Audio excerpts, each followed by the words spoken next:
Perfect. Thank you.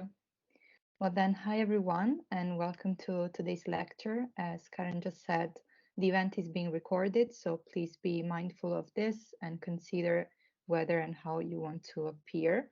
The recording will be made available on the FEINART YouTube channel and on feinart.com in the section resources. As you might already be super familiar with, this lecture is part of the ongoing public program of FEINART, which stands for the Future of European Independent Art Spaces in a Time of Socially Engaged Art, and the network includes 11 researchers based in 4 universities: University of Wolverhampton, Zeppelin University, University of Iceland, and University of Edinburgh, as well as 7 partner organizations. The project is made possible with the support of the Marie Sklodowska-Curie grant, and you can find more details on the website fineart.com, including the recordings of all the previous events and other resources. I want to welcome today Dr. Kim Charnley, who this evening is going to share with us a paper on the politics of ephemerality in socially engaged art and its indefinite relation to the contemporary art institution, as well as talking about the project Gresham Wooden Horse, created by artist Isabel Lima with community stakeholders and residents of the neighborhood of Gresham, Middlesbrough. I hope that I pronounce everything properly. Dr. Kim Charnley is author of Sociopolitical Aesthetics, Art Crisis and Neoliberalism, published by Bloomsbury in 2021, and lecturer at the Open University. He's a theorist and art historian who researches socially engaged art, social practice, art activism, and institutional critique. And he's also a member of Beyond the Now, a platform that explores the role of socially engaged art in a post-pandemic world. So before starting, I just want to remind you that we are going to start with the presentation, which will last between 45 minutes up to an hour. And then there will be an open discussions, which will last for about 30 more minutes. Questions can be asked by typing in the chat box or using the raise your hand button during the Q&A. And that said, I'm now very happy to give the floor to Kim. So enjoy. Thank you so much, and thank you for the invitation. Very much appreciated. Okay, so I have a paper I'm going to read from, I think, because it's easier just to kind of keep the flow of ideas going that way. And I think it will take, probably from having had a kind of little time of it, about 45 to 50 minutes to kind of to work through it. So thank you for coming, and thanks for your attention. Okay, so socially engaged art. Oh, I have a strange noise. Anyone else got that? Yeah, I do. Yeah, but Okay. now the person muted Now it's themselves, gone. so it's Okay, fine. no problem. I'll start again. The relationship between socially engaged art and the institution is like a hall of mirrors, at least insofar as any attempt to grasp its meaning in theoretical terms is concerned. From one perspective, socially engaged art is opposed to the institution. It inherits from antecedents in politicized conceptual art, feminist and community art of the 70s, a suspicion of institutional mediation. And even now, socially engaged art is sometimes defined as rejecting the white cube, though it's no longer convincing to argue that this means the same thing as escaping the institution of art, of course. Now disaggregated in organizations at many different scales and levels of resource, very few art institutions, if any, would claim to transcend their social context in the way that the Modernist Museum once did. In fact, most now profess to serve local communities and even to be sites of organizing, using language quite similar to that used to explain the mission of socially engaged art. Further complicating this picture, some socially engaged art projects take the form of so-called para-institutions. That is, they are informal bodies that present themselves as though they are legally constituted entities, and some even transform over time into organizations with formal structures of governance. How is it possible then to think critically about this situation where categories used to define socially engaged art and the art institution stretch or invert their meanings or seemingly switch places? This talk approaches the institution via ephemerality. Socially, socially engaged art, sorry, difficult one to say, obviously draws on artistic strategies developed in the 60s when artists made works that integrate the viewer as a participant or explored open-ended processes or identified art with a specific site outside of the gallery. These strategies all have to do with ephemerality in the sense that they made the work of art contingent on its circulation in documentation, whether they be photographic or textual, normally reproduced or distributed in printed matter or now digitally. One of the concerns of this talk is how this documentation stands in relation to the kinds of social relations that are posited by socially engaged art. If socially engaged art inherits strategies of ephemerality from the neo-avant-garde, it also inherits a very different mission from its relationship to social movements and social activism. From this side of the equation, the aim is not to unravel the norms of modernism, or as had been the neo avant-garde kind of program, so much as it is to have an enduring effect on society, to empower a given community and leave a legacy that amounts to social change. So a second concern of this paper is to explore how socially engaged art negotiates the tension between ephemeral or immediate social experience and the kinds of duration that are required to demonstrate that a change has occurred. Institution is an ambiguous word. It can mean obviously more or less the same as organization. It can also mean a norm, but it can also mean something more broadly, a kind of a social form, such as the institution of the state, institution of the law, and so on. Often these different senses of the term are interrelated because organizations may exist to perpetuate norms, and they also have a certain kind of visibility to the state and to legal systems or to the kind of legal institution. So what I want to do here is to kind of move towards the kind of question about how this ambiguity might form an important critical context for the practice of socially engaged art. And I'll conclude this talk on this question using the example of what I think is an important socially engaged art project called Gresham Wooden Horse, which has been running since 2017, which is the work, as mentioned, work of Isabel Lima, who I think I'm hoping will be here today. So it will be great if Isabel's also part of the discussion when we get to the end.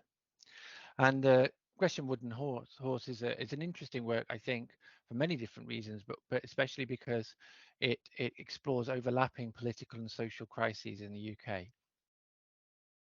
So, conceptions of the institution of art. So, um, socially engaged art tends to be discussed in relation to I would say, oh, in fact, I'll just hang back off that one yet. Sorry, pardon me. I'm going to make a little kind of before we jump into that slide. I'll just say that socially engaged art that I would argue tends to be discussed in relation to a politics of social immediacy. By immediacy, I mean the way that shared spaces, togetherness, cooperative action, including protests and other public manifestations of collectivity, can be mobilized against the abstractions that dominate people's lives or can dominate or can form central part of kind of oppressive politics. Examples of abstractions might be the art institution, the state, the market, the culture of spectacle, and so on. It would not be far from the mark to summarize the political valency of socially engaged art as the people versus abstraction. Obviously, this is, more like a kind of a oversimplified, or this is an oversimplified kind of reading of the situation. But I think that it is something of this kind of idea is fleshed out in very different and heterogeneous ways by some of the contributing discourses that contribute to socially engaged art.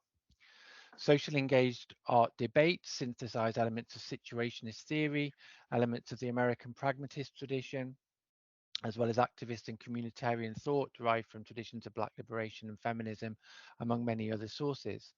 The orientation against abstractions of the market, of course, also resonates with political developments of the last decades, including the movement of the squares and Occupy, for example. On the other hand, this motif need not be progressive. A comparable narrative opposing the people to abstraction also appears in the kinds of proto-fascistic conspiracy theories that flourished under COVID. So the reason I'm kind of starting from this point is just to kind of say that this is kind of something that's in the in many different ways, obviously, and links socially engaged art to many of these other developments. It's partly because of the emphasis on social immediacy that socially engaged art is ambivalent about the institution of art. Is this institution a form that captures and limits radical potential? Can the institution of art be redeemed as a platform to amplify emancipatory struggles?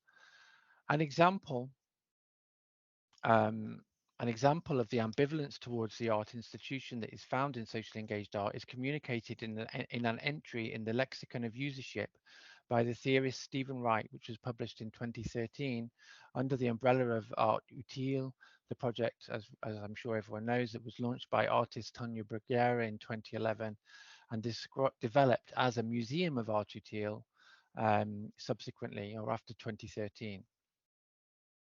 In the lexicon, Stephen Wright proposes that works of social engaged art can be said to have a double ontology. Quote, a primary ontology is whatever they are, and a secondary ontology as artistic propositions of that same thing, end quote. Social engaged art sometimes just looks exactly like social activism or grassroots entrepreneurship, or even a kind of quotidian social activity like gardening or running a food stall, while also being art. Wright views this conundrum in relation to the Duchampian reverse ready-made, based on Duchamp's his typology of ready-mades, which included the proposal that a Rembrandt might be used as an ironing board. And of course, Bruguera had initially launched her Art Utile project by installing a replica of Duchamp's fountain in the bathroom of the Queen's Museum in 2010. In the entry on double ontology, Wright notes that this idea has radical implications, but also potential drawbacks. On the positive side, parallel ontologies might provide opportunities for escapological play, as he puts it, a kind of exit from the art institution in order to gain traction somewhere else. But Wright notes that the double ontology has the disadvantage that it might affirm the performative capture of socially engaged work, making it appear that socially engaged projects need to be recognized as art in order for them even to exist at all. Wright's misgivings about the idea of a double ontology convey a view of the institution of art as an immanent structure that obviously captures or neutralizes political energy. And this is, as we know, an important idea that kind of resounds through art theory since the 60s and 70s in particular. Not without a certain irony, the Museum of Art Utile did not so much escape the institution of art as it blurred the distinction between socially engaged art and the museum, especially in the period when MIMA in Middlesbrough was under the directorship of Alistair Hudson between 2014 and 2017. Bruguera and Hudson collaborated on the idea of the useful museum, conceiving it as a platform for empowerment and of course, the reclamation of experience, perhaps even political organizing. Given that Wright's lexicon was distributed under the umbrella of this project, it seems fair to say that two contradictory impulses to escape the art institution and also to make use of it are combined under the rubric of the useful museum. The abstract processes that constitute and perpetuate an organization, such as a museum, were reimagined as though to release their untapped potential for an emancipatory project identified with social change and also social exchange. In the essay, in an essay entitled Usefulness in Contemporary Art and Politics, published in 2017, art historian and theorist Lorne Abs-Gogarty developed a forceful critique of the useful museum. Gogarty points out rightly that horizontalist rhetoric does not necessarily lead to collapsing hierarchies in museums, which are also experiencing the ratcheting pressure of funding cuts as well as many other pressures. Furthermore, Gogarty argues that the, in argues that usefulness, or this debate about usefulness, tends to, quote, cohere with rather than confront state and capital, end quote. So Gogarty situates the idea of the useful museum as an offshoot of the accelerationist politics that at the time was sometimes associated with calls for the state to enact universal basic income, because both Hudson and Wright floated the idea that museum visitors might be paid to attend the museum. In the event, it turned out that MIMA remained in actuality an old-fashioned hierarchical organization in any case, because the vision of the useful museum was dropped by the new director when Hudson left MIMA to take over at the Whitworth in 2017.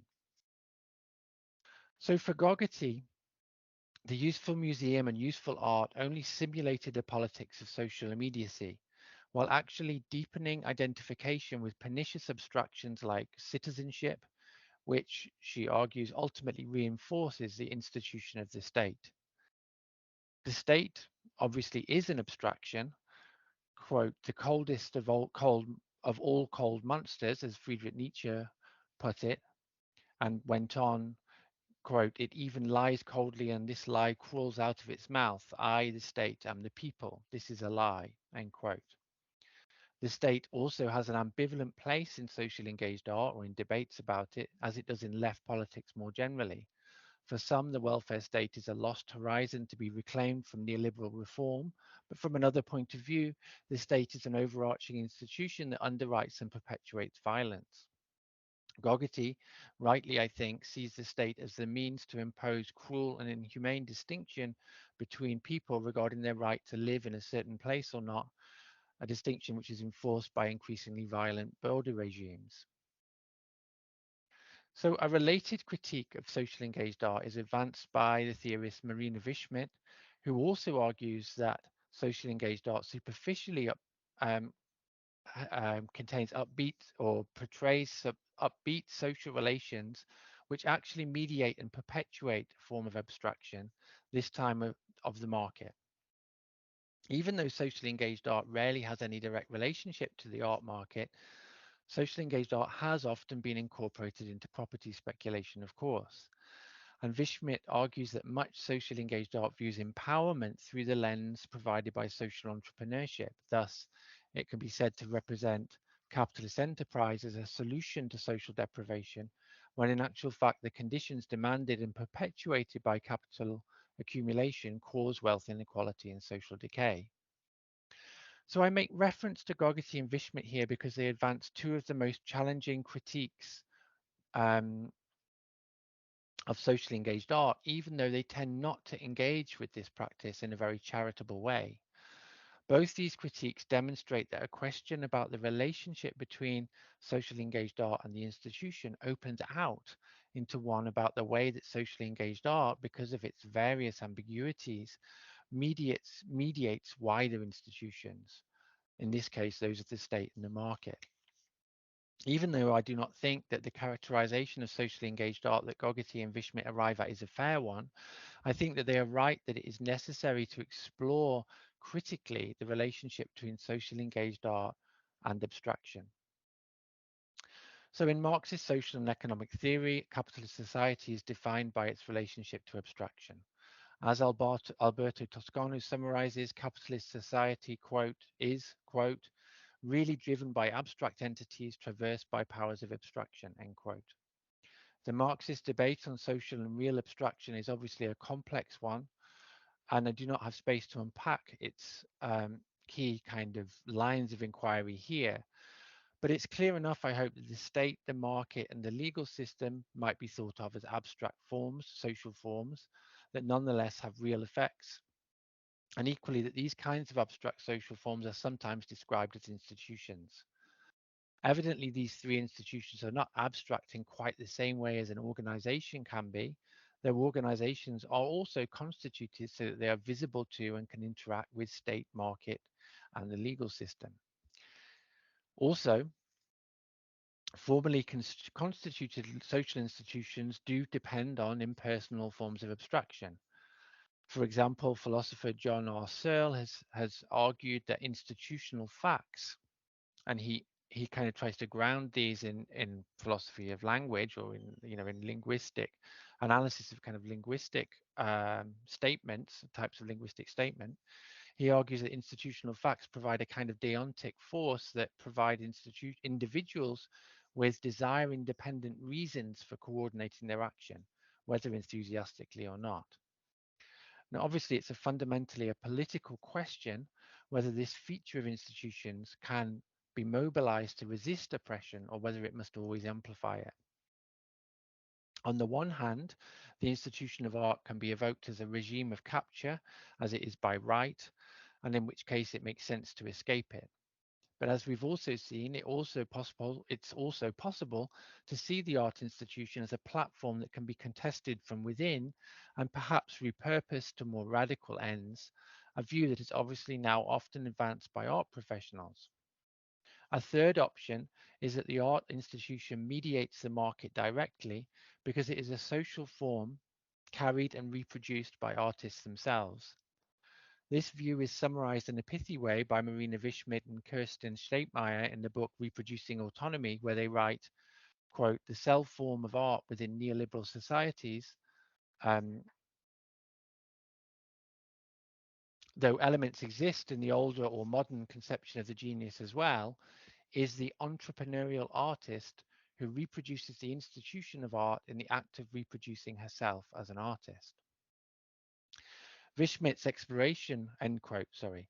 Wishmit's exploration is a way that finance capital is mediated through the artist's subject and artistic labor in the book Speculation, in her book Speculation as a Mode of Production, provides a stark picture of the situation of art under neoliberalism. In it, the financialization of art and the precaritization of art professionals translates into a pressure towards entrepreneurial self-exploitation, which is one of the dirty secrets of contemporary art.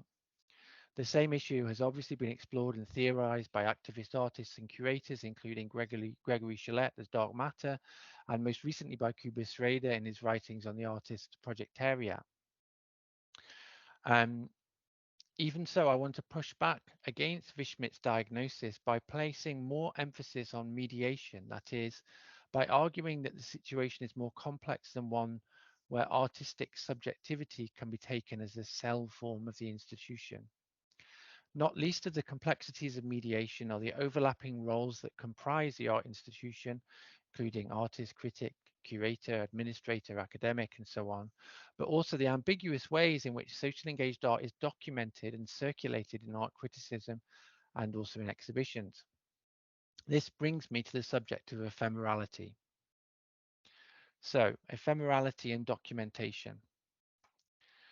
It's already been noted that the embrace of ephemerality was integral to strategies pursued by artists reacting against modernist formalism in the 60s, from the 60s onwards, and that three in particular of these strategies have influenced social engaged art, where artists make works that integrate the viewer as a participant, or explore open-ended processes, or situate art in a site beyond the gallery.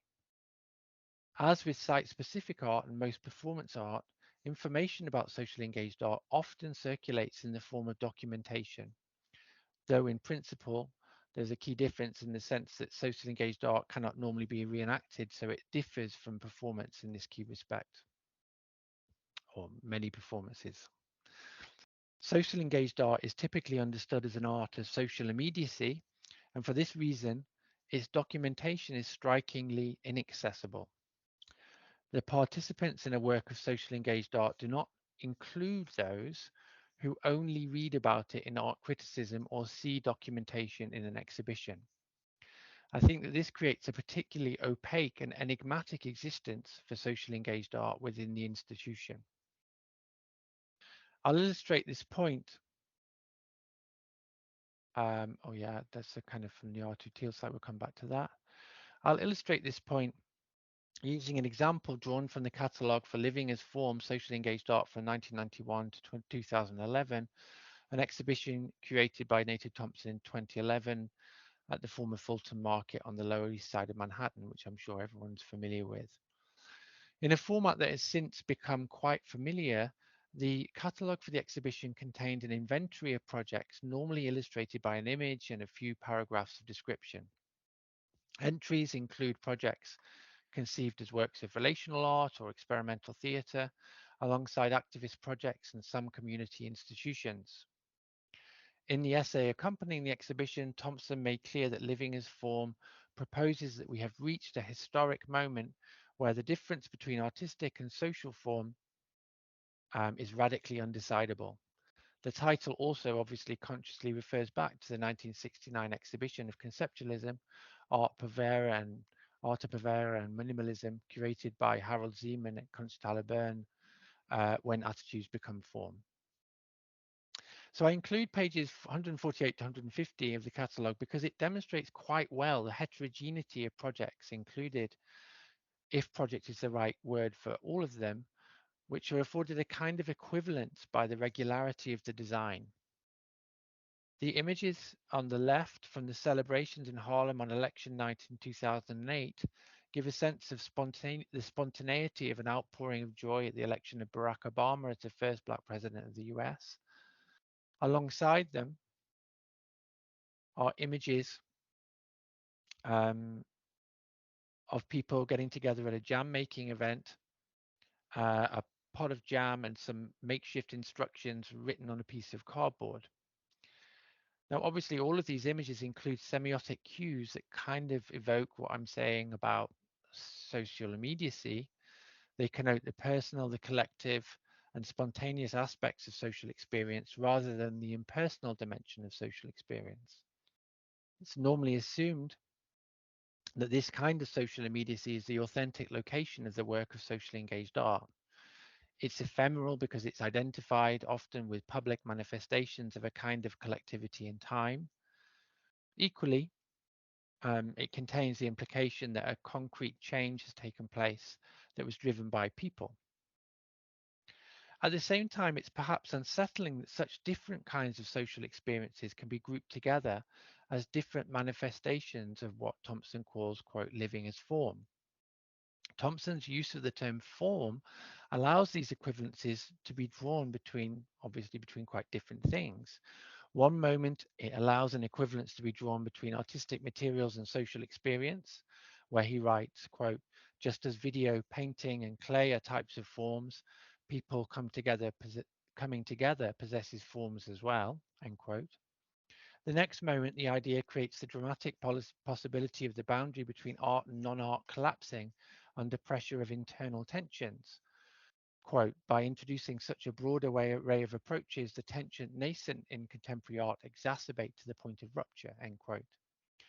Then again, the term form hints at a revolutionary program where, quote, living itself exists in forms that must be questioned, rearranged, mobilized, and undone, end quote. So these semantic adjustments allow Thompson to ask why it should not be possible to propose a non-profit organization as an artwork.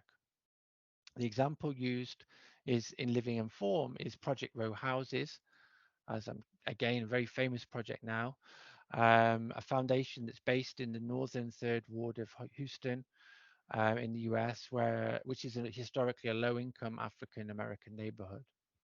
The project was founded by the purchase of preserved or refitted of shotgun shacks, which have since been converted into cultural amenities, including art, multimedia centers, as well as low-income rental housing. Although it's often presented as an exceptionally long-running work of socially engaged art, it's of course also the case that this is a formally constituted institution. And these are shots from the institution's website, with an executive director, currently Eureka Gilkey, with a board and so on.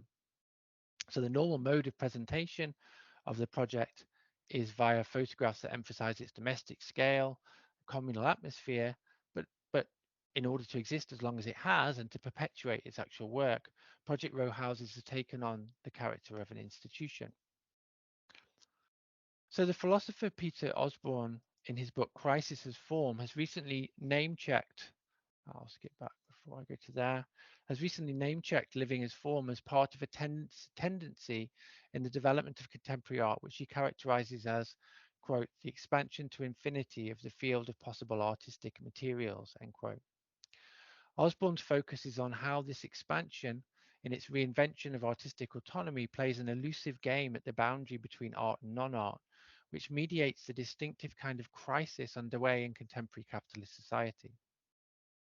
This is certainly a persuasive view on one level, though Osborne is typically unsympathetic to socially engaged art and art activism.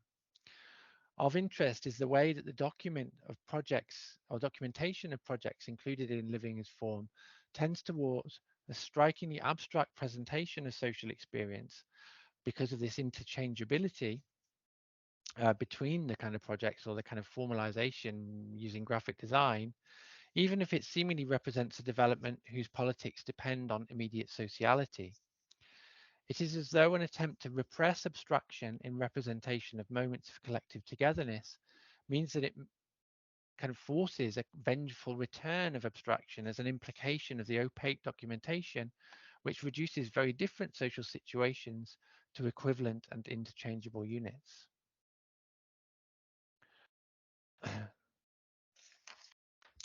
So the theoretical resource I want to turn to here to kind of think about this is comes from Adorno's lectures on sociology, or it's the title of the book is Introduction to Sociology. Needless to say, Adorno is better known as an advocate of autonomy in his writings on art, and for this reason he is normally associated with authors who criticize socially engaged art, rather than with the kind of defense of it that I'm aiming for here. My focus is not on the problem of art critical autonomy directly, because debate on this subject is already often quite overwrought in its criticism of socially engaged art and art activism, a point that is made with great clarity by Gail Day in her essay Fear of Heteronomy. But equally, making Adorno a kind of bogeyman of elitism as a supposed antithesis of socially engaged art is not very productive either, as maybe Grant Kester has done in some of his writings on Adorno. Well, not maybe, I think definitely. So rather, I am reading Adorno here as a resource that allows us to consider what might be the legibility of socially engaged art for the beholder of contemporary art, who is not directly a participant in a project. And in that way, I'm following, I think, or I'm thinking through some of John Roberts' writings on Adorno in that respect. And it's worth noting that Adorno was a transdisciplinary thinker whose work was in dialogue on its sociological side with questions to do with everyday life. He worked across philosophy, aesthetics, and sociology. And he was also a committed teacher, as evidenced by the transcripts of his lectures on sociology and philosophy. And for these reasons, his work, I think, contains suggestive resources for the question at hand. So in his Introduction to Sociology, transcripts from 1968 lectures on the subject, which is what you read when you read that book, Adorno argues that the concept society implies a Hegelian bad infinity. That is, it escapes finite determinations. As he puts it, quote, there is nothing under the sun, and I mean absolutely nothing, which in being mediated through human intelligence and human thought is not also socially mediated.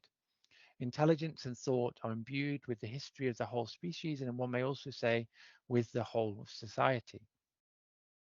When documentation of socially engaged art tends towards abstraction, either in theorized art criticism or in curatorial inventories of disparate but concatenated projects, it seems inadvertently to express this bad infinity, even when it means to emphasize the political importance of the personal and the immediate in social experience. So, for example, the inventory format is perhaps intended to be a tool that inspires the viewer to go out and engage in their own forms of social engagement or activism. And I think this intention is conveyed quite clearly by archives of projects that's compiled on the R2Teal site, which is complete with a design that you can see here that anyone may use to print out and display the archive. But even so, the concatenation of the project always imposes a kind of serial abstract identity at odds with the emphasis on the particular place and community of participants, which is also the raison d'etre of social engaged art. So Adorno unpacks his point about bad infinity to develop a dialectical theory of society, of course. And for Adorno, society is relational. That is, it's made up of it's more than a collection of individuals, and consequently, it cannot be reduced to the kind of facticity that is a methodological presupposition of positivist sociology. Society, Adorno writes, is, quote, not physically given, not directly tangible, end quote. And slightly later in the same passage, he notes that this is because it has as its content, quote, a relationship between people, end quote. He does not leave matters there, though. He presents, of course, capitalist society as permeated by alienation. And this alienation is produced because the social totality is founded on exchange that makes different things equivalent and constituted by the demands of capitalist accumulation, which makes society also into an essentially dynamic entity because capitalism can only survive by expanding. The expansion of the market tends to integrate more and more of human relations into this kind of abstract relationship that is imposed by society by socializing individuals to accept the kind of individualistic competition on which capitalism depends. The motor of this situation is usually termed real abstraction, the seemingly objective laws that typically manifest themselves with devastating consequences via the dictates of markets and of economic competition. Adorno's position, as I've summarized it so far, obviously resonates with Schmidt's wider argument, as well as with Gogarty's points, that capitalist accumulation must be seen as a determining factor in the transformation undergone in contemporary art in recent decades. Schmidt argues from these premises, broadly speaking, to show that artistic subjectivity is made an agent of self-exploitation and speculation. However, a dialectical view of society of the kind Adorno proposes does not have to arrive at such a settled view of matters. In fact, Adorno is very careful to avoid saying that the abstract forces that constitute society stand somehow above individual experience as a higher order fact. Instead, he argues that a dialectical conception of society must negotiate between the poles of abstraction and individual experience. And a quote, I'll just read a couple of quotes here. So quote, a concept of society which omits the individuals of which society is composed and between who this relationship exists is nonsensical, no less absurd than the opposite concept which regards society as something reducible to the various individuals making it up, end quote. Or again, society, is neither the mere sum or agglomeration of whatever you wish to call it of individuals, nor something absolutely autonomous with regard to individuals. It always contains both these moments at the same time. It's realized only through individuals, but as the relationship between them, it cannot be reduced to them, end quote. So this dialectical account of society, which Adorno summarizes as, quote, a sort of interaction between individuals and an autonomous objectivity that stands opposed to them, end quote, for me articulates something quite important about the kind of social relations that are found inside socially engaged artworks. Although socially engaged art is typically illustrated with representations of public conviviality and social immediacy, each project is shaped by engagement with abstractions all the way down. For example, all socially engaged projects, I don't say it's determined by them, but it's shaped through an interaction with them. For example, all socially engaged projects involve diverse stakeholders who may each see the same project quite differently. Some of these stakeholders will be institutional representatives, others will not. Artists may be engaging with places that they may not obviously have a deep understanding of to begin with, at least. A project of socially engaged art may be equally or more opaque to those who experience it directly, who are part of it, than it is to art audiences who only see documentation but are comfortable at least that social existence might be redefined as art. All of these problems, which artists typically have to negotiate in their work, explain why in social engaged art there's such an emphasis on ethical questions, on the need to foster trust, on the need to avoid extractivism, and so on. Practical discussions about socially engaged art always focus on ethics because the whole field is involved with an attempt to mobilize small groups of individuals to act upon the abstractions that shape their experience. The question of what might be achieved by this mobilization is posed anew in a different situation by each project. It's this kind of practice that seems to me to be obscured by the claim that artistic subjectivity is a cell form of the institution carried by the artist. So obviously, the relationship between socially engaged art and the institution now is an unstable one.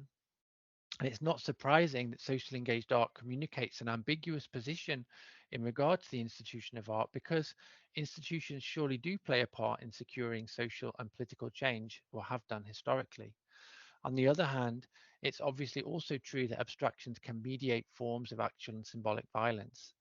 The ephemerality of social engaged art puts it at an interesting and perhaps even a symptomatic position relative to the institution of art, which for decades has been disaggregated and precaritized by the pressures exerted by financial capitalism and neoliberal governance in such a way that it's no longer, it no longer stands apart from the kind of wider institutional forms in the same way as it may once have done.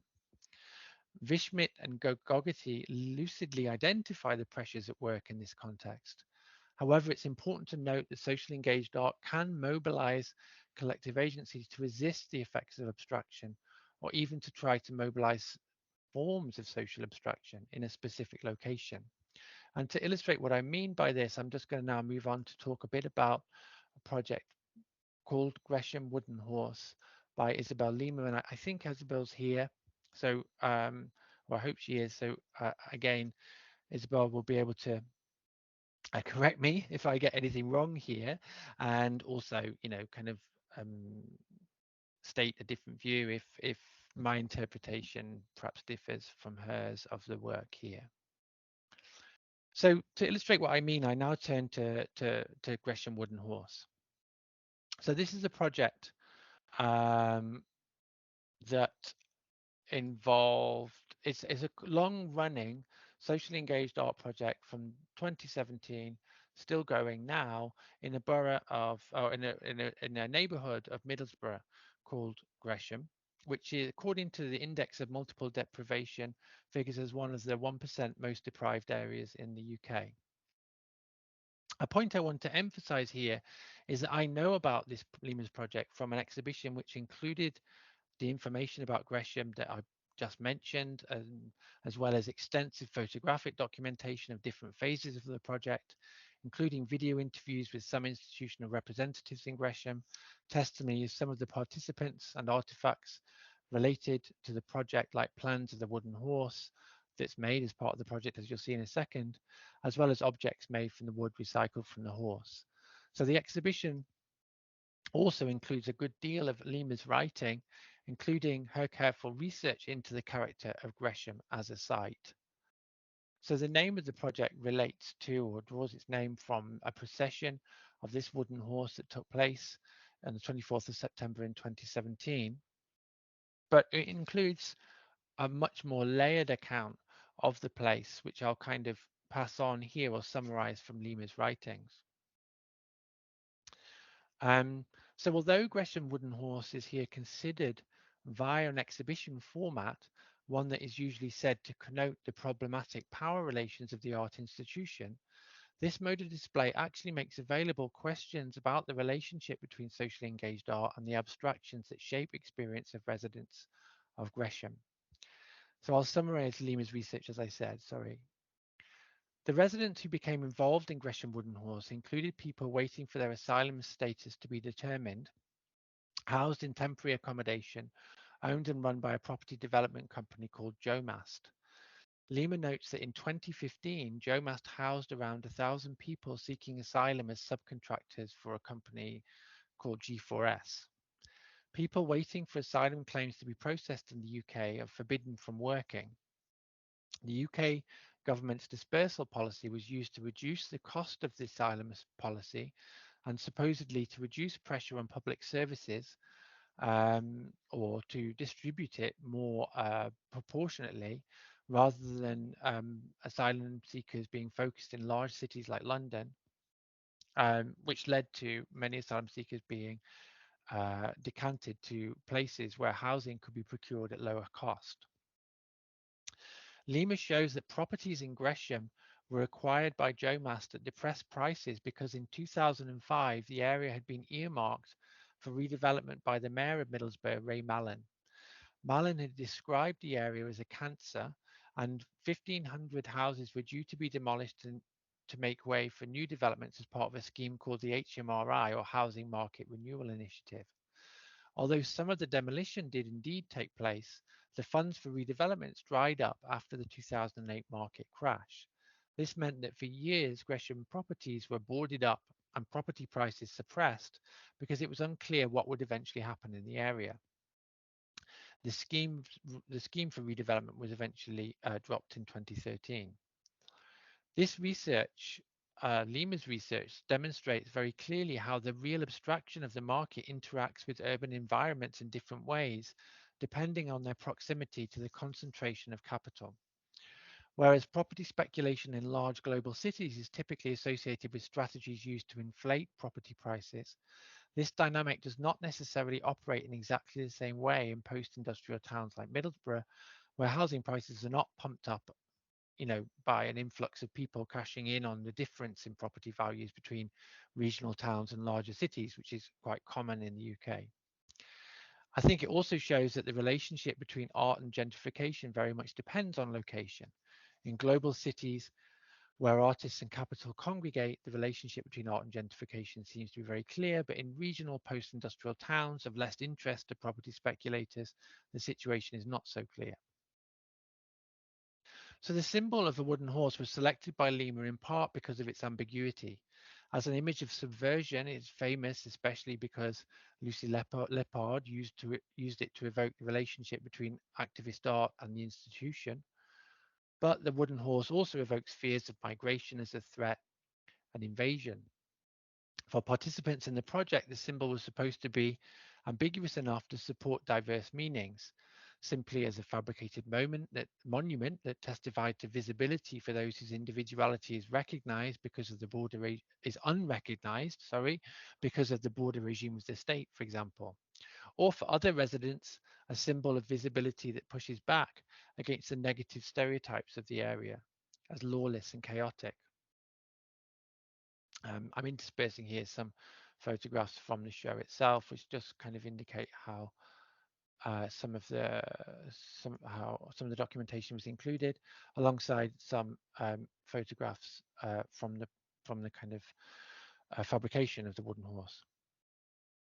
So, as already noted, exhibitions of socially engaged work in white cube spaces raise questions because this archetypal mode of institutional display is assumed to contradict the goal of embedding art in immediate social relations.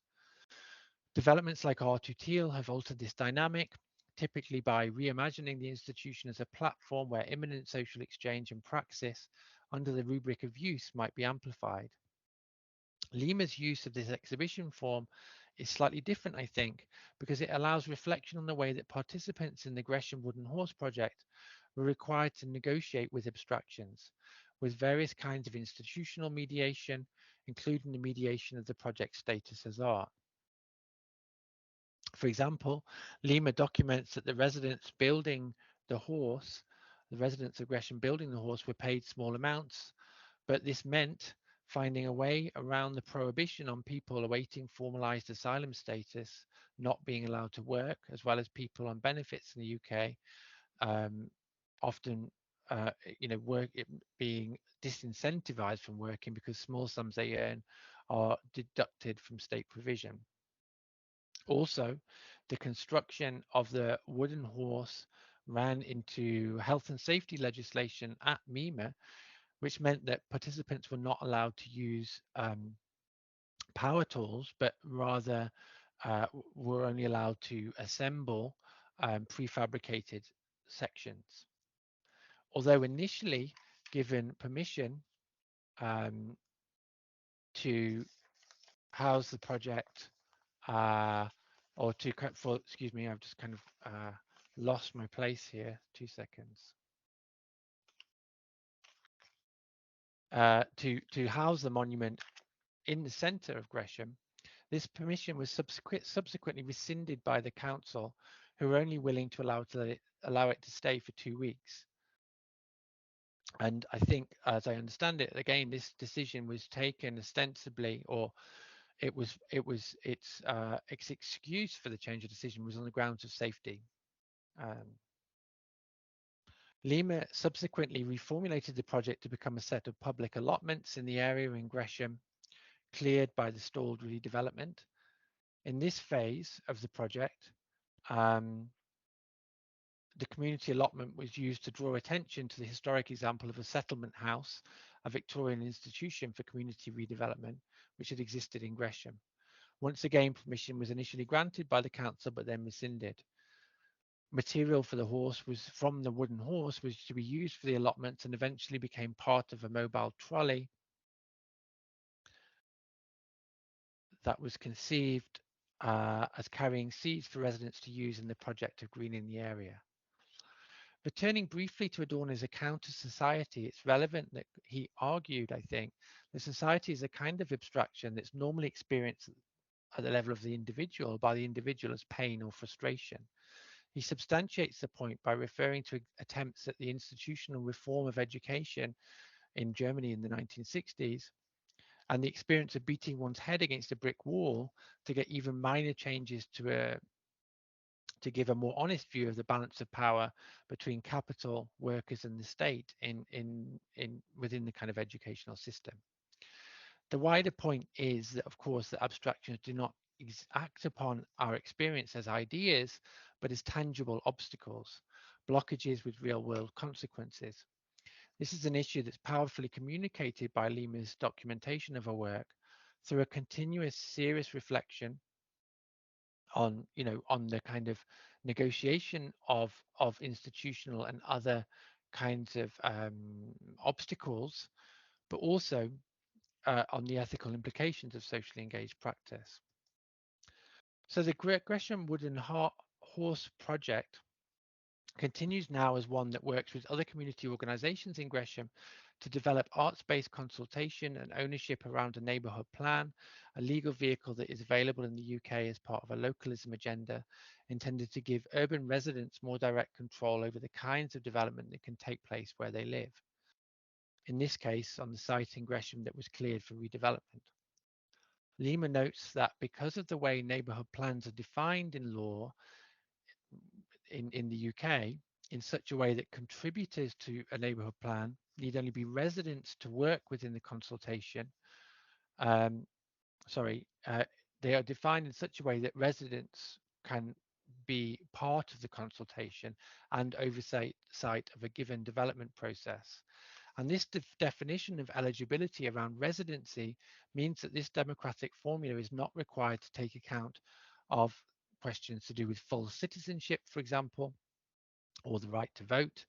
An example of the way that struggles over inclusion may hinge on the way that abstractions are giving meaning in practice, in this case by the particular wording of this legal ordinance. So finally, a very short conclusion. The ephemerality of socially engaged art meets the precarity of the institution of art as one symptom of the social crises perpetuated by neoliberalism. In this talk, I've only been able to sketch some principles of what it might mean to view this situation as a critical context for socially engaged practice. There's some ambiguity here, I think. I've not been able to unpack regarding the relationship between real abstractions and social abstractions, between institutions of the market and bourgeois social institutions such as art. However, what I've been trying to kind of dwell on, and the thing that I would like to kind of leave from the talk, is how the importance of kind of trying to think in terms of the way that socially engaged art as a practice is, it does involve mobilizations of collectivity, but it's also involved with all kinds of obstacles, contradictions, and tensions that are involved with abstraction. And thinking through abstraction, I think, would mean resisting a simplistic identification between socially engaged art and social immediacy, but it would also contribute to a more concrete investigation into the representation of socially engaged art as a practice and of its institutional mediation. And I'll leave it there. Thank you for listening.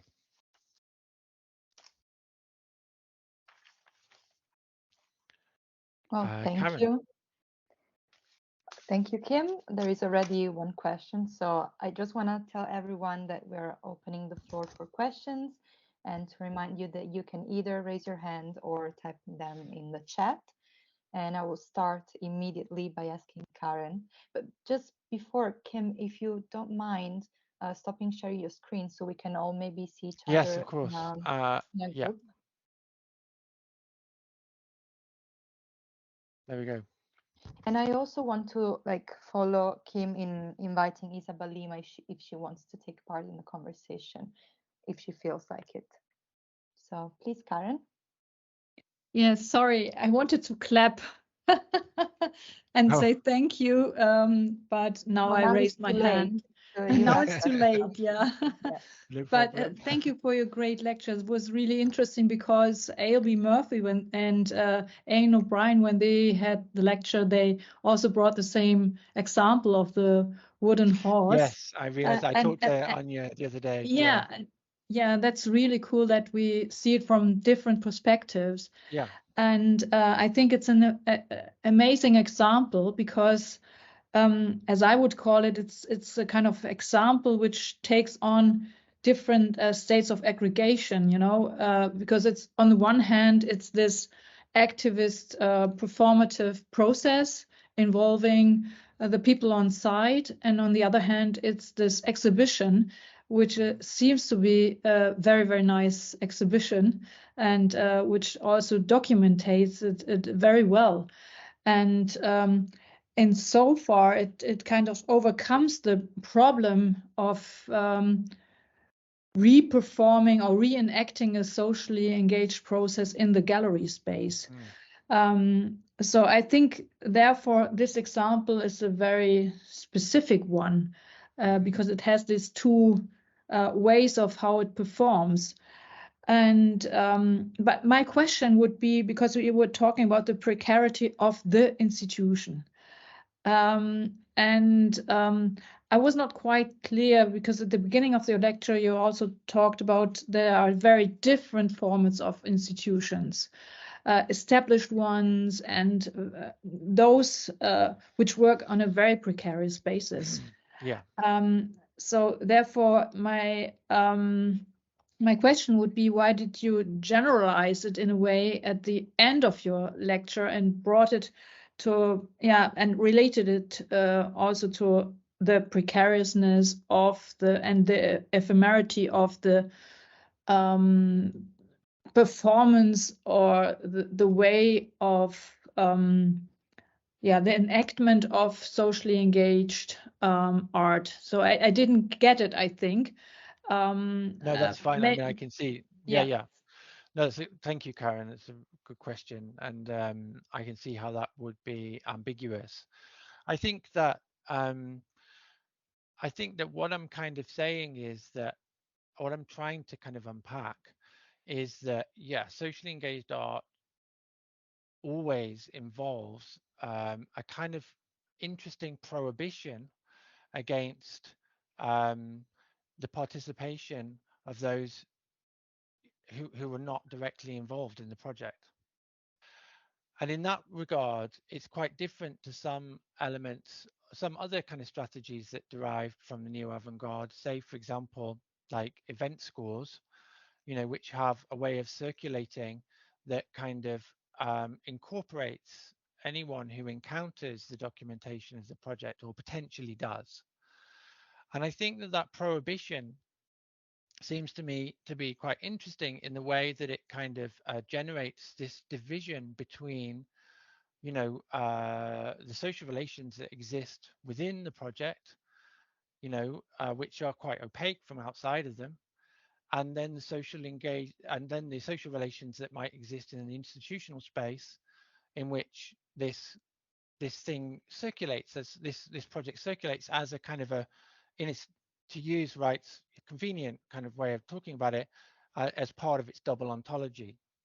So there's a kind of an interesting split there, and quite a vividly different kind of relations that are going on.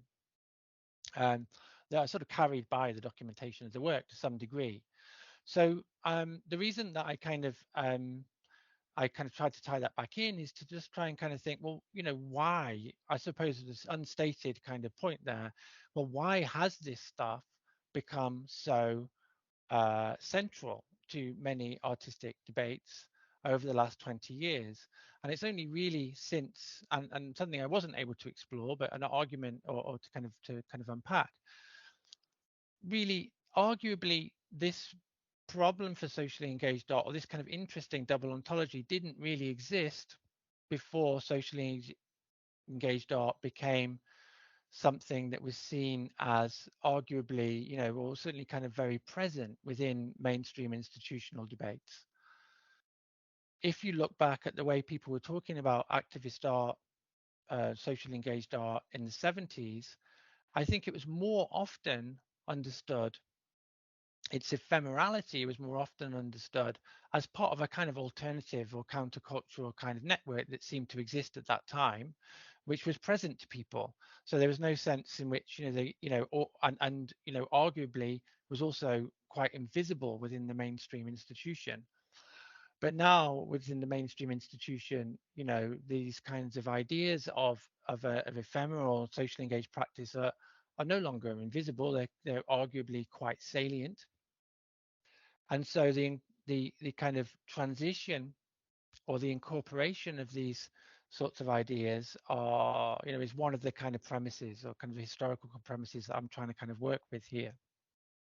I think that the fact that, you know, precarious small institutions and large established institutions have something in common, apparently, in their kind of relationship to socially engaged art, when in fact they're very, very different in actuality, in their levels of resource, in their forms of constitution and so on, is a feature of the present, you know, the present kind of nature of the kind of debates we're talking about here, and one which I'm also kind of trying to think through. Does that explain it at all? I hope that that kind of at least kind of unpacks some of the kind of ideas. Yeah, it absolutely does. But may I ask another maybe small question to make it more clear? How would you then distinguish between land art, performance art, and site-specific installations, where you also, I would say, also have this double ontology? I really like the term, but would you distinguish? Well, yeah, I think they're related, but they're not exactly the same. So, I mean, I think you're absolutely right. And this is kind of one of the things that I was trying to kind of puzzle through. Well, yeah, land art definitely has that same kind of quality. And indeed, that sense of removal was very, very important to, you know, many of these ephemeral practices. But land art did not posit a social relation as the location of the work, or indeed a political kind of, you know, form of collectivity, potentially political form of collectivity as being the location of the work, but rather a spatial location that was kind of removed from its documentation. So there's a point they have in common, but you know, that they're not exactly the same. I think that the ambiguity of socially engaged art is that it sort of has some of those kinds of relationships to that kind of documentation, but it's also positing some kind of social relation that is you know, that it's reason for being, and yet that social relation is extremely remote from an institutional perspective. It's quite abstract. Thank you.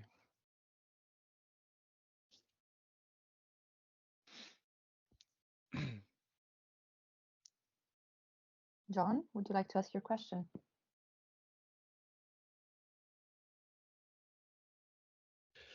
Hi, yeah, thank you for that, Kim. Can you hear me? Yes, I can hear you. Yeah.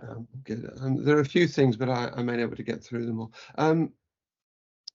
Yeah, I'd like to continue this discussion around double ontology and ephemerality. In a sense,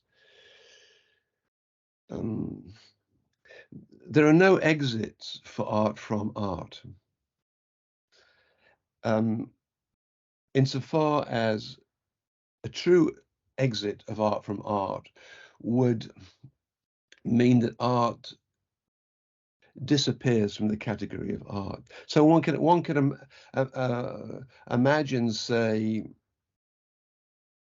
someone nominating what they do on a daily basis, say them going into work, as art, but if there is no sense that what they do in their daily practice and what they do at their place of work as a relationship to art leaves, as a result, leaves that work in a state of complete invisibility. So in some, and this is, and what I'm getting at here is that that even when art creates a kind of quasi isomorphism with everyday social practice, it's engaged with questions of autonomy, and it's this sense in which socially engaged art is engaging with autonomy through this double ontology that interests me, which moves me on to the issue that you brought up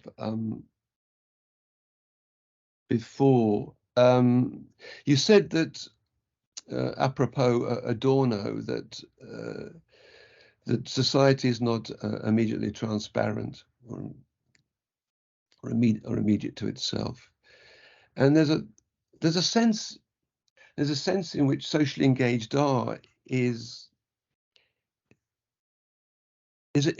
addressing that in its very form, because socially engaged art is essentially concerned with the impossibility of mapping the social. This is why, again, and you've touched on this, paradoxically, socially engaged artworks, strangely, weirdly, in many instances, have the feel of mysterious modernist objects. Now, I need to clarify this. Given that their internal opacity, their obliqueness, their internal mysteries, make them things that are, in many ways, unknown. As you say, they're unknown to the participants. They're unknown to the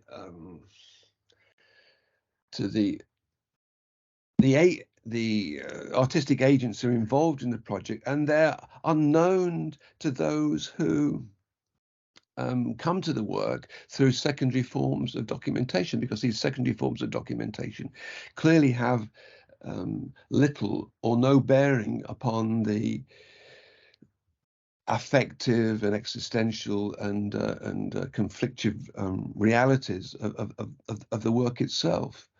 And one might say then that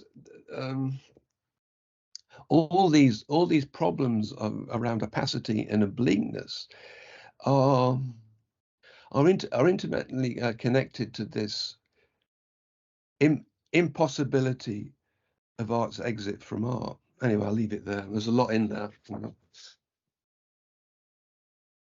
Thanks, John. I think that, yeah, I think that, well, I didn't get on to, I suppose what I was trying to do was to kind of try and consider some common arguments about the pressure for art to leave art, which is applied because of the political, because for political reasons, which is to do with the ambivalent status of the institution and its relationship to the emancipatory potential that art might contain.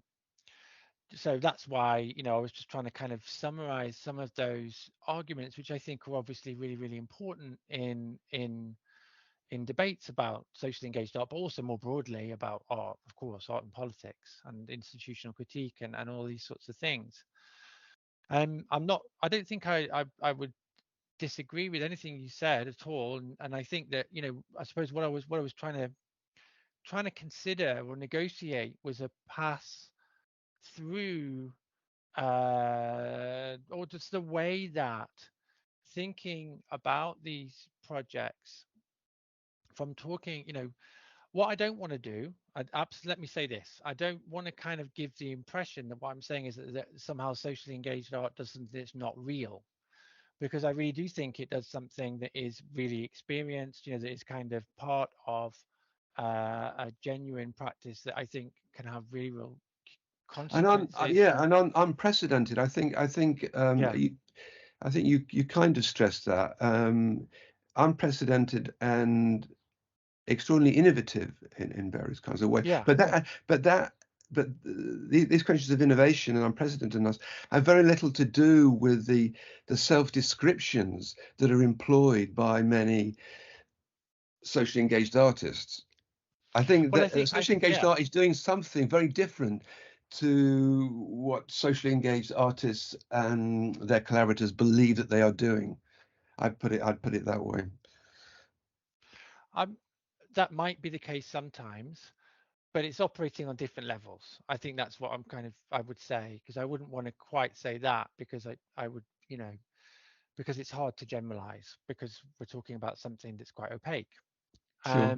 But I think that that what I was sort of trying to rest on or think through, and I don't know how far I've got with this, I don't think I've got very far with it, is the way that, when people talk about socially engaged artists talk about what they do, they're talking about very often, negotiations with, with problems of abstraction, in different sorts of ways, and in kind of interesting kind of ways. And this is just a way of trying to draw out, well, it would be interesting to see more of that documentation very often, of the sorts of tensions that animate socially engaged art, which are often not really displayed. And that's why I think exceptionally interesting about Isabel's work is the way that she was able to narrate and document a kind of a sort of a process of the work in a way that draws out some of the kind of, or reveals, opens to view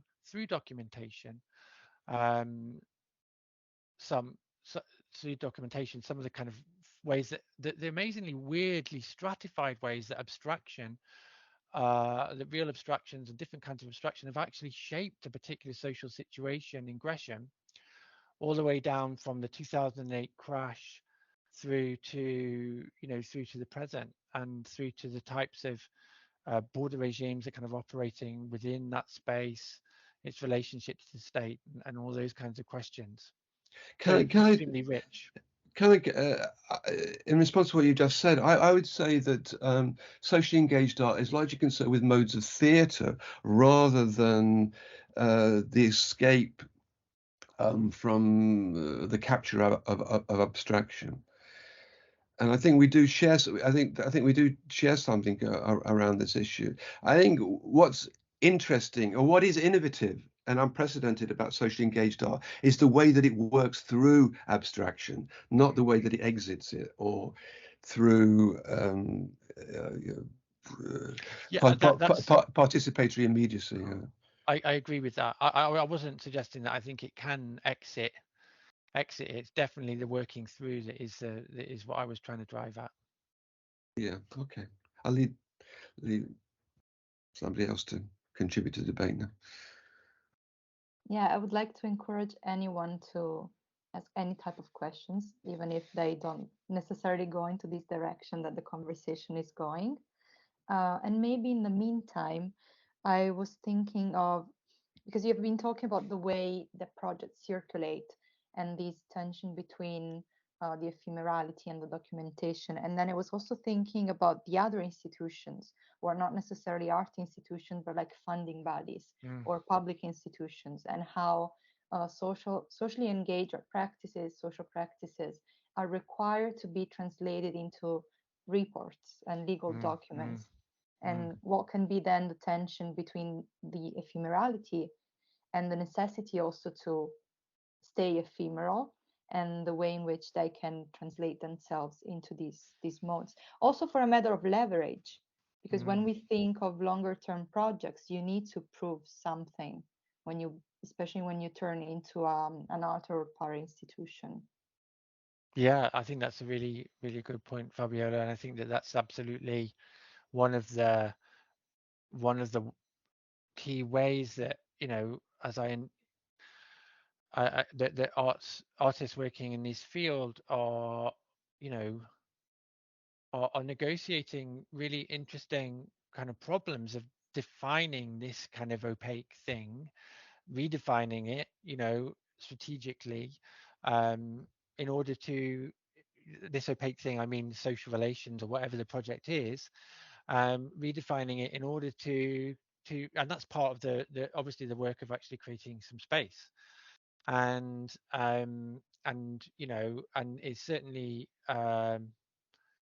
really characteristic. Now, as we know, there's kind of also all sorts of problems of kind of ethical problems that kind of arise from that sort of relationship, and this is why I think the debates, another reason why the debates about socially engaged art kind of foreground ethical questions, because of the kind of precarity of the situation of artists who work in this field, as well as the precarity of some of the funding organizations, you know, which are kind of working with, you know, a kind of rolling program of trying to kind of raise funds and so on. There's a division of labor going on there, you know, about the amount of work that's required to actually kind of put in kind of funding bids. You know, there's this interesting kind of social surrounding kind of social kind of situation that is also part of the project social kind of milieu, but you know is you know not necessarily represented as that, you know, which is kind of an interesting problem to kind of think about, I suppose, or you know, I didn't really thematize it, but I completely agree with what you're saying, that it's an interesting aspect of the wider problem. Yeah, and maybe since no one is coming forward, I would also like to ask you if you would like to share something about the platform Beyond the Now that you're part of. Yeah. So Beyond the Now is a kind of a kind of a collective, but including representatives of some just different commissioning agencies mainly. So including Counterpoint Arts, well, not only, but Counterpoint Arts in the UK, Collaborate in Ireland. As well as some European-based and kind of arts organizations, commissioning organizations. They would be, hang on, this is where my brain's gone because I've kind of wiped my mind by talking about this. Let me make sure I don't forget anybody. Sorry, I'm just gonna get up our page. So they include Etijihat, which is an organization that's based in between Brussels and also Beirut, which is an organization which works with Syrian diaspora artists. Also, it's obviously Open University. I represent them as part of it. So not Collaborate, it's Create, excuse me, are the Irish Arts Development Agency. Co-Culture, which is an organization based in Berlin, which also works with Syrian diaspora artists. Mozilla Fest, very interesting online organization, as well as Plymouth College of Art. And what the way these it came together, first of all, during the pandemic, just as a conversation online where it was locked down, trying to kind of talk about sort of kind of what this might mean for socially engaged art, which I suppose may have pushed my thinking in the direction of abstraction, because I suppose, we were all sitting looking at each other as we are now, using these kinds of mediating devices that kind of which form part of us, the ways that social relations actually kind of operate now, but seem to be quite different or problematic in relation to a way of thinking about socially engaged art, which sees it as this kind of thing that is about a type of togetherness in space. The website has on it some interesting kind of contributions of different artists, different organizations thinking through that question of socially engaged art and its relationship to the post-pandemic era. And we're currently just concluding an ECF funded project, which I think is really, really interesting. I'm looking forward to what comes from it, which has been very experimental in the sense that it's just trying to think about possible cross-pollination or kind of dialogue between investigative journalists who investigate questions to do with displacement, migration, and diaspora, and socially engaged artists who do the same. So yeah, and that's kind of resulted in some kind of dialogues which we're currently putting together into will be an online publication. Sorry for a very kind of slightly stumbly. No, it's fine, and I want to thank Bilge because she just shared the link in the chat. Oh yeah, thank you so much. And, yeah, that's great. Anyone who wants to have a look and read through. I think we can conclude it for today. I will share some final information to give also the people the time if they have one final ideas or comments or feedback. But first I want to, of course, thank you, Kim, for the really interesting paper. I think we're all kind of dealing with this contradictions and ambiguities, and especially when dealing with socially engaged art, it seems that everything is very opaque and we need to engage with opacity more and more. So it was a very important paper. So I want to thank you for that and for taking part of the program. I want to thank the Zeppelin University for digitally hosting us, I think. And I also want to thank everyone for taking part to this event. And really, really to conclude, I want to invite you to the next FEINART lecture, which will be on June 15 at the same time, which it should be 6:30 if you live in Germany, Italy, and that area. And it's going to be by Dr. Lorraine Leeson, and it's on art process change inside a socially situated practice. More information can be found on our website and Zeppelin website to register. And yeah, that's all from me, and have a nice evening.